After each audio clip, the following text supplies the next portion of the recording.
Hey guys, welcome back to my channel. So ఏంటి నా చేతిలో షీట్స్ ఉన్నాయని చెప్పేసి అనుకుంటున్నారా? ఏం లేదండి, వరలక్ష్మీదేవి వ్రతానికి లోటస్ ఫ్లవర్ రెడీ చేద్దాం అనుకుంటున్నాను. ఎలా రెడీ చేస్తాననేది మీకు కూడా చూపిస్తాను, చూసేసేయండి. దానికోసం ఆల్రెడీ నేను శాంపిల్ పీస్ లీఫ్ అయితే కట్ చేసి పెట్టుకున్నాను అనమాట. నేనైతే పింక్ అండ్ గ్రీన్ కాంబినేషన్లో చేస్తున్నాను. దానికోసం పింక్ షీట్ని అయితే కట్ చేసి మిడిల్కి ఫోల్డ్ చేశాను. మనం ప్రీవియస్గా ఒక షీట్ని అయితే కట్ చేసుకున్నాం కదా లీఫ్ని, ఆ లీఫ్ దాని మీద పెట్టి సేమ్ యాజ్ ఇట్ ఈజ్ ఎలా ఉందో అయితే అలా కట్ చేశాను అనమాట. ఈ ప్రాసెస్ ఈజీ అవ్వాలంటే మనం షీట్స్ అన్నీ ముందుగా ప్రిపేర్ చేసి పెట్టుకుంటే కొంచెం ప్రాసెస్ ఈజీగా ఉంటుంది. దానికోసమే ఇక్కడ పింక్ షీట్స్ని అయితే కట్ చేశాను. పింక్ షీట్స్ అయితే మనకి రెడీ అయిపోయినాయి. సేమ్ గ్రీన్ కలర్ కూడా అలానే కట్ చేసుకోవాలి, బట్ పింక్ కన్నా గ్రీన్ కొంచెం తక్కువ కట్ చేసుకోండి. 1 లేయర్కి యూజ్ అవుతుంది గ్రీన్ అయితే. సో దాన్ని బట్టి అనమాట. ఇక్కడ నేను గ్రీన్ కలర్ కూడా లీఫ్ ఎలా రెడీ చేయాలని చెప్పేసి చూపిస్తున్నాను. గ్రీన్ కలర్ కూడా ఒక షీట్ తీసుకొని మిడిల్కి ఫోల్డ్ చేసి మనం శాంపిల్ పీస్ని దాని మీద పెట్టి షీట్స్ అయితే కట్ చేసుకోవాలన్నమాట. సో లీవ్స్ అయితే రెడీ అయిపోయినాయి. దాని నెక్స్ట్ ప్రాసెస్ ఏంటంటే, పింక్ షీట్స్ ఉన్నాయి కదా, ఈ పింక్ షీట్స్ని మనం ఎన్నైతే కట్ చేసుకుంటామో దాంట్లో కొన్ని పక్కకు తీసి మనం బెండ్ చేసుకొని రబ్బర్ బ్యాండ్తో అయితే సెక్యూర్ చేయాలన్నమాట. కొంచెం లోటస్ వెనక్కి వంగి ఉంటుంది కదా, అందుకోసం.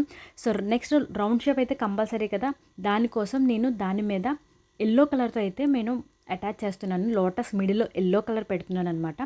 సో అందుకని ఎల్లో కలర్ని అయితే ఫస్ట్ అయితే అటాచ్ చేసేసాను రౌండ్ షేప్కి. దీని మీద మనం గ్రీన్ కలర్ లీవ్స్ని అయితే అటాచ్ చేసుకోవాలి. ఫస్ట్ లేయర్ అనమాట ఇది వచ్చేసి green colour leaves first layer. Green colour leaves అన్నిటికి కూడా మనం ఫస్ట్ లేయర్ కింద అయితే అటాచ్ చేయాలి. ఆ రౌండ్ షేప్కి జాగ్రత్తగా అడ్జస్ట్ చేసుకొని అటాచ్ చేయండి, గ్యాప్స్ ఏం లేకుండా. సో నెక్స్ట్ లేయర్ వచ్చేసి మనం పింక్ కలర్ లీవ్స్ అయితే అటాచ్ చేయాలి. ఆల్రెడీ ఫస్ట్ మనం రబ్బర్ బ్యాండ్తో సెక్యూర్ చేసాం కదా పింక్ కలర్ లీవ్స్ని, ఆ లీవ్స్ని మనం ఇక్కడ యూజ్ చేయాలన్నమాట. ఇవి కూడా సెకండ్ లేయర్ని నేను మిడిల్ పార్టీషన్లో అటాచ్ చేస్తున్నాను. లోటస్కి మిడిల్లోనే పింక్ కలర్ లీఫ్ని అయితే అటాచ్ చేస్తున్నాను. జాగ్రత్తగా చూడండి, ఈజీగా వచ్చేస్తుంది. థర్డ్ లేయర్కి వచ్చేసరికి కొంచెం డిఫికల్ట్గా ఉంటుంది. మనం ఆల్రెడీ కొన్ని లీవ్స్ అయితే పక్కకు పెట్టాం కదా పింక్ కలర్ని, దాన్ని 1 సెంటీమీటర్ కట్ చేసి కొంచెం లెఫ్ట్ సైడ్కి అయితే అటాచ్ చేయాలి. అప్పుడు కొంచెం లోటస్ ఫ్లవర్ కొంచెం బెండ్ అయినట్టు కనిపిస్తుంది అనమాట. లోటస్ 2 లేయర్స్ బయటకు ఉంటాయి, రిమైనింగ్ లేయర్స్ అన్నీ మన లోపలికి ఉంటుంది కదా, అందుకని చెప్పేసి ఈ షేప్ అయితే ఇలా ఫామ్ చేయాలన్నమాట. ఈ లేయర్ని మనం థర్డ్ లేయర్ కింద అయితే యూజ్ చేస్తున్నాము ఆ ఫ్లవర్స్ని. సో థర్డ్ లేయర్ అటాచ్ చేసే ముందు గమ్ రాసి మనం ఆ లేయర్ని అయితే జాగ్రత్తగా అయితే సెక్యూర్ చేయాలి. ఇది చాలా ఈజీ ప్రాసెస్. కొంచెం మీరు చూస్తే మీకు అర్థమైపోతుంది. లోటస్ మనం ఎంత పెద్దగా కావాలంటే అంత పెద్దగా రెడీ చేయొచ్చు అనమాట. ఈ లోపలికి బెండే షీట్స్ మాత్రం మనం షీట్ ఎంత పెద్దగా తీసుకుంటే అంత బాగుంటుంది లోటస్. నేనైతే ఈ బెండే షీట్స్ని 2 లేయర్స్ కింద అయితే అటాచ్ చేశాను అనమాట.